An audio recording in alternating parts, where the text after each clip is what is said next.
Good evening, ladies and gentlemen. Welcome to Solo ReacTalk. Tonight, I'm going to be reacting to a video requested by JP Spectre N7. It's related to Elden Ring. It's called The Clever Story of Elden Ring, No Spoilers by Necrit. Yes, I'm back with Necrit. If you want to check out my previous reactions to other Necrit's YouTube channel videos, mainly it pertains to League of Legends, not to Elden Ring. You'll find them at the top here. Just click on it and you'll be able to access them. If you want to check out my Elden Ring reaction videos compiled by JP Spectre N7, remember that the playlist card will also be at the top there. Okay, let's start. Oh yes, remember, if you want to check out the original video as well as Necrit's YouTube channel, the links are in the description below. Alright, 3, 2, 1, go. It's been a while since I've covered a new world and, well, what a world it is now. When I told people that I'm diving into Elden Ring, they started asking me, "Did you finish it?" To which I answered, "Yeah, I did." And Elden Ring obtained all achievements. 0.6% of players have this achievement. Wow. Okay, wow. How long did it take you? A weekend? Or 4? If you're here just to know if this Whoa. game is worth your money, yeah, I would say so. Hello everyone, I'm Necrit and I am known as the guy who spends far too much time in the lore of League of Legends. Also, I cover news around Riot Games. So if you randomly stumbled upon this video, it might be a bad idea to subscribe. Unless Too late. I've subscribed to you long ago. You're good, you're good. I'm not going to unsubscribe.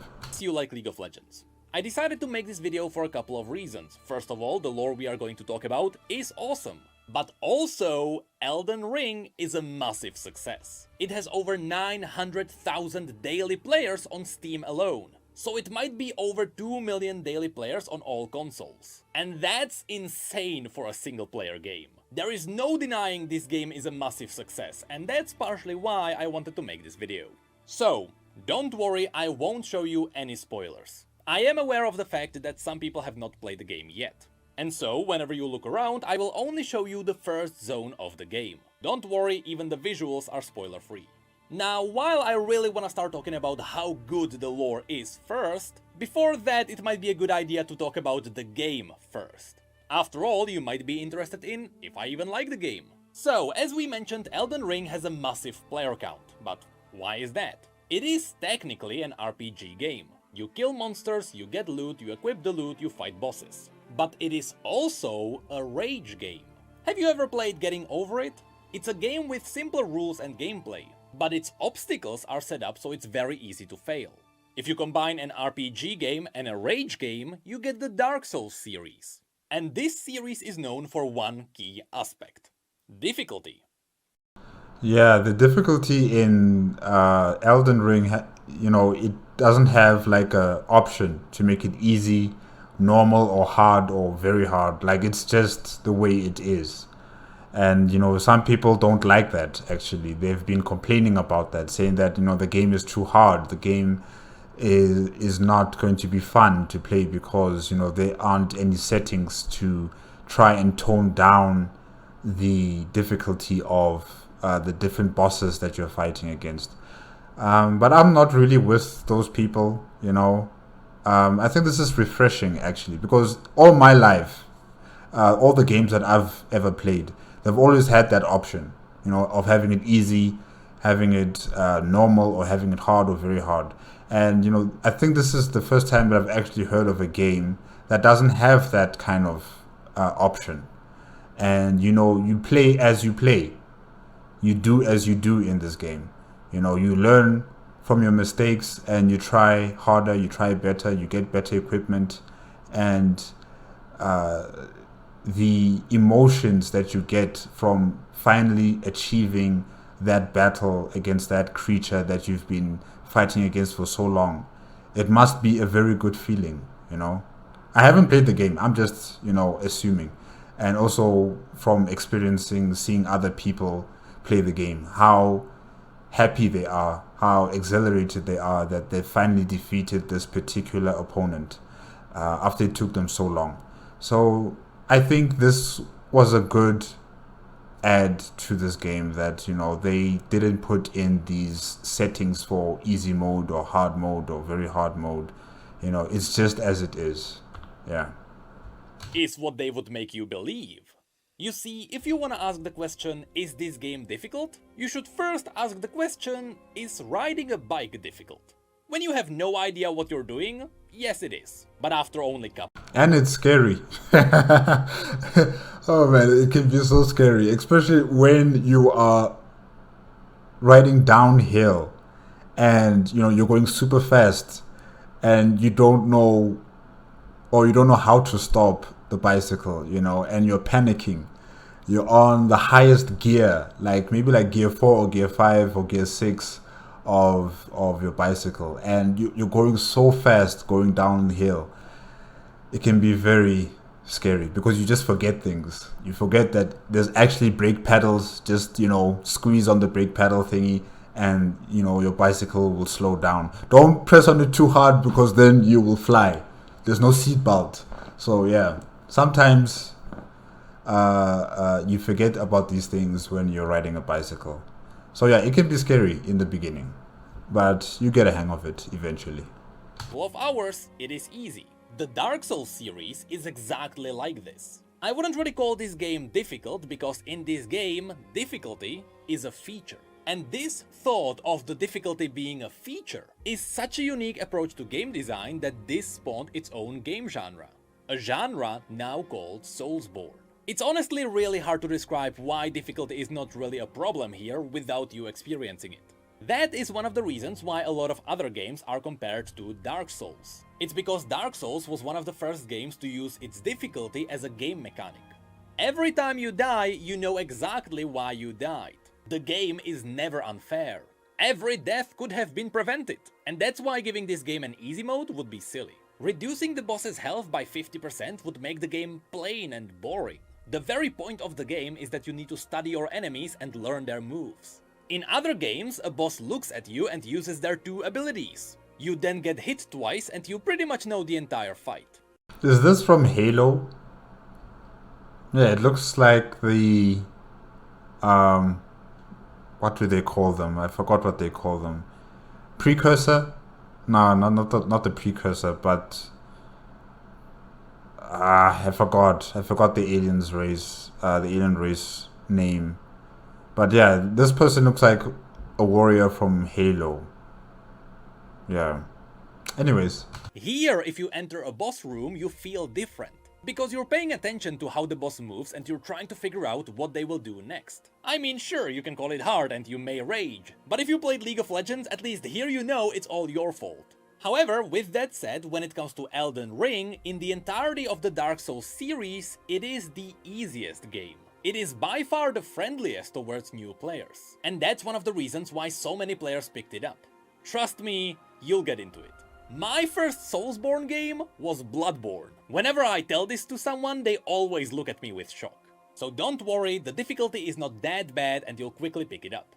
Now, when it comes to the RPG elements themselves, from the entirety of the Dark Souls series, Elden Ring is the first game to be open world. But still, it limits some of the areas behind story progression. So it's not Breath of the Wild level of open world. From the very first minute, you can't go for the final boss. And surprisingly, it is not too far away from the other Dark Souls games. Technically, those also had decently open worlds. But here, you get to ride a mount.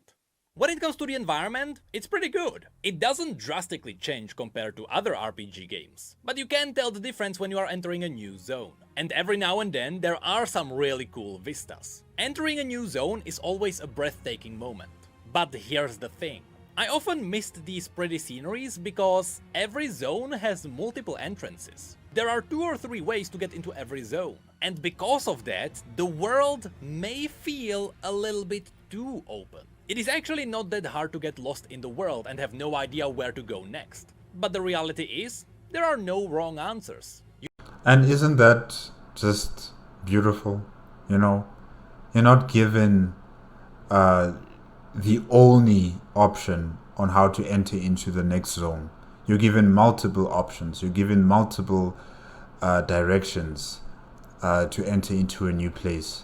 And That's amazing, I think. That just puts in more variety, more exploring into this open world RPG, you know? So yeah, I think it's good. I think it's good. You can really go wherever you want at any time. Sure, because the zones don't actually scale according to your level, it is possible for you to find a really hard boss. But if you beat that boss, you will gain levels faster, and then if you go to the other zones, all of those will be easier. Just because you are in a harder zone doesn't mean it is bad. If you go through the challenging fights and you actually succeed, the rest of the game will be easier. So yes, the open world feeling a little bit too open is not necessarily a bad thing. It's really subjective. But in my first playthrough, I constantly had about 4 different places where I could go at any time. And the cool outcome of this is that you can also skip bosses whenever you want. The game surprisingly only has about 4 or 5 mandatory bosses. Yeah, I've seen that happen. You know, some people, they walk into a chamber and there's this boss here, it's so powerful, and they're like, nope, I'm not fighting against you just yet. I'm not ready. They walk out, they go and continue on the game in different places until they are ready to fight against this boss. So yeah, they do that. While in total there is about 30. So yes, you can actually do whatever you want in the world.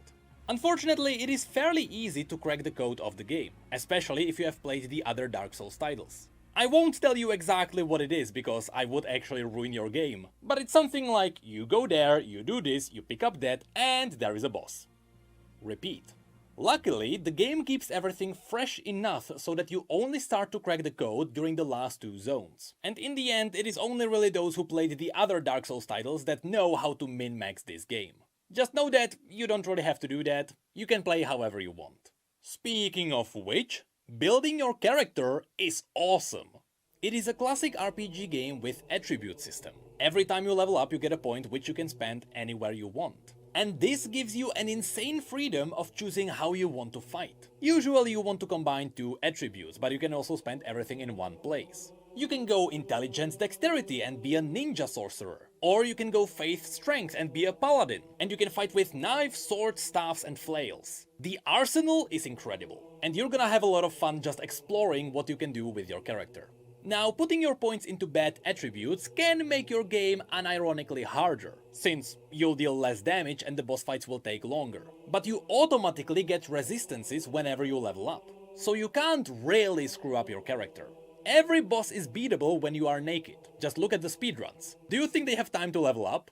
And then there is one final point which we can talk about, which can be both good and bad. The game doesn't tell you anything. There is minimal UI, absolutely no quest logs and minimal tutorials. This actually gives you a feeling of wonder as you explore how the game works. But Like you are really playing. You are really playing. There's no one holding your hand, guiding you to go this way or that way, or showing you information that will be important.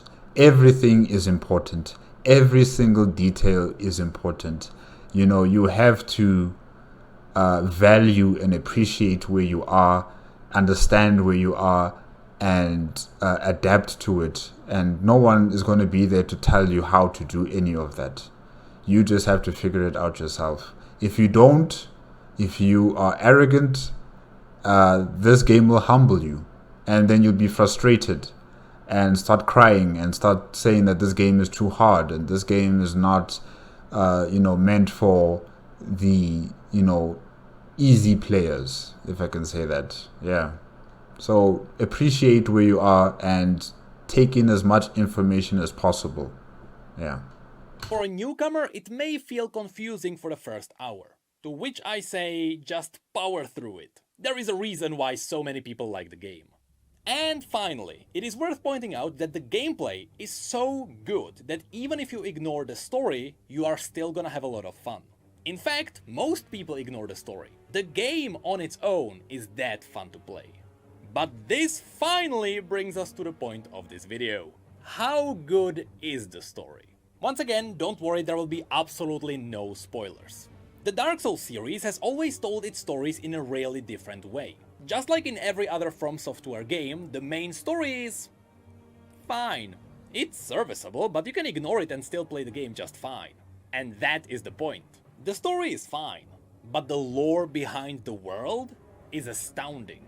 Elden Ring is a primal example that a story and lore are two different things. Story of a hero rising to save the world? We've seen that a million times. A war over fragments of the world's godly order? Sacrifices of leaders that damn entire nations? Worshipping of world-destroying old gods? Now you got me. You see, the main questline only shows you the main goal. The hero gets from point A to point B. If you want to dive into the lore of this world and its insane history, you have to do 3 things. Whenever you pick up an item, read its description. Look around you, because even seemingly random items that are scattered around are not random. They always tell even a small story. And finally, you interact with the side characters. And let me tell you, the side characters carry the lore of this game heavily. Elden Ring has some of the best side characters I have ever seen in the entire series. Every single friendly NPC you meet has a side quest. And that side quest, in a bigger or smaller way, is connected to the world building. Also, this game doesn't tell you this, but if you wanna progress through the NPC's side quest, you have to exhaust their dialogue. Yeah, I think the only NPCs that I have seen so far on Elden Ring have always been, telling the player you are maidenless or something. Yeah, and people even made that into a joke. So that's all that's stuck in my head when I think about the NPCs from Elden Ring. I think it's one specific one that says you are maidenless. Oh, gosh. When you talk to them, they always tell you a line or two, and then they stop. You actually have to talk to them again, and they will tell you something new. It's a weird way of talking to NPCs, but it worked for a couple of years now. Anyway, this is not a spoiler, but if you're asking me, Ranni is an incredible character. Now, just for context, I did finish every single side quest with every single NPC. That includes the different variants as well. That's why I feel so confident in saying that the side quests are incredible. They are easily better than the main quest. But interestingly enough, even as you progress through all the side quests, you never learn about all the details. And this is why the storytelling in Elden Ring is so magical. They always leave out some important confirmations, which means that you get enough information to know what happened, but they always leave out the details, so you have to connect the stories yourselves. The outcome is that if you care about the lore, the game naturally pushes you into engaging with the story. But also, this way the game makes sure a lot of its lore is based on theories. And that is a goldmine for creators and the entire community, since the first thing you do when you get interested in the world is go online and talk about it with other people. It is honestly genius. Speaking of which, one of the reasons why this world has such a rich lore is because From Software got George R.R. Martin to help them write the world. You know, the author behind that. And that shows. Not only did Elden Ring get Martin's iconic attention to world building, but also his own writing is reflecting in the characters. For example, one of Martin's interesting tropes is that he's using real-life scenarios as an inspiration to name his characters. Have you ever wondered why Game of Thrones has so many Roberts? And why there are so many Starks and Lannisters? Sure, it's because these are big royal families. But Martin also confirmed that the reason why so many characters in the Book of Ice and Fire have similar names is because that's how it worked during the medieval times. Everyone was named after their parents, or their grandparents, or their relatives. Yeah, that just reminds me of House of the Dragon. There's so many Aegons. Aegon the first, Aegon the second, the third. I don't know if there's a fourth one. And then you have the Rheas, the Princess Rhaenys, Princess Rhaenyra, Prince Rhaegar, and then you have Visenya, Varys, Viserys. It just keeps going on. And then you have Daemon, Darion, what else? Like, there's so many. Lucerys, Jacaerys. Really, their names are all, very similar. Also having like a rhyming pattern to it as well. So yeah, it's something that you recognize when you watch Game of Thrones or when you watch House of the Dragon. Yeah. And well, you can feel the same thing in Elden Ring. Once again, without context, these names are not a spoiler. But we have Rani, Rena, Renala, Rykard, Radan, Radagon, Godric, Godfrey, Godfrey, Godwin, Michaela, Millicent, Melina, Melina, Marika, Maliketh. If you get lost in these, don't worry, it's normal. It's just a Martin thing. For me, I only started orientating in the names only after I have beat the game. Second playthrough makes a lot more sense. So then I finished it twice more. And that's really all I have to say. The game is great. The main story? Sure. The lore of the world? Insane. It was hard to make this video while avoiding absolutely all spoilers. And I would honestly love to dive into some of the theories. Maybe I'll do that on the second channel. But definitely don't subscribe for that to this channel. Unless you like League of Legends. But yeah, let me know how you like Elden Ring's unique storytelling. And let me know if you'd like me to review the lore of other games in the future. This video is something new that I wanted to try, so all feedback is welcome. Just, even though some people know my history with video games, I am not going to cover World of Warcraft.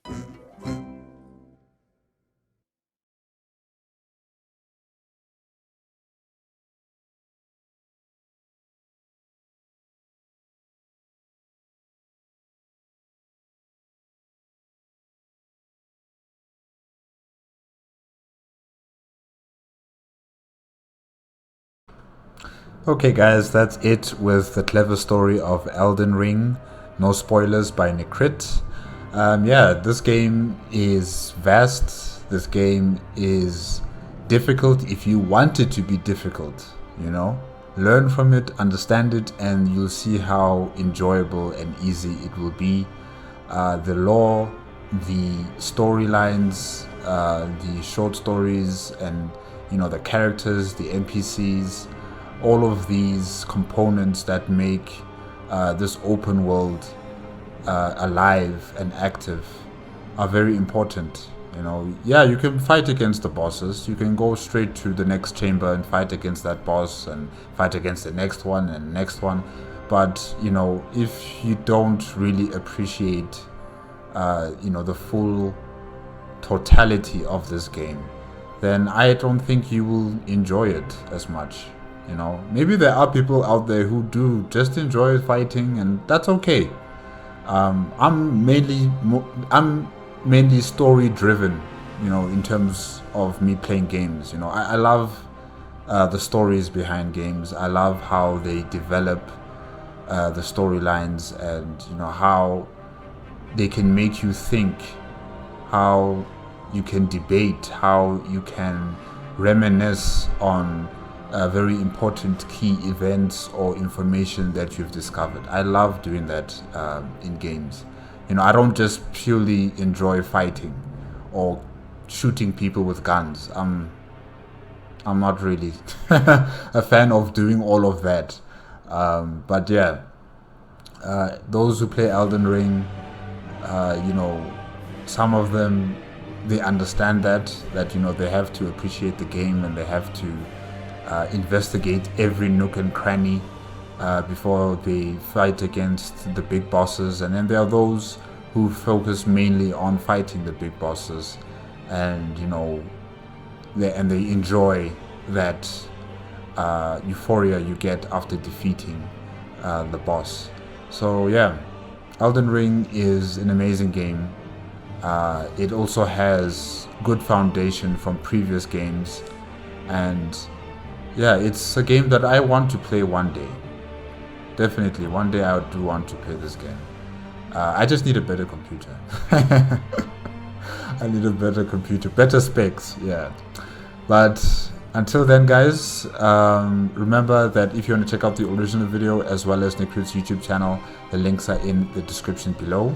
If you like my reaction, please give me a like, comment, and subscribe to my channel. Click on the notification bell if you want to be up to date with my latest videos. And I'll see you guys next time. Okay? Good night.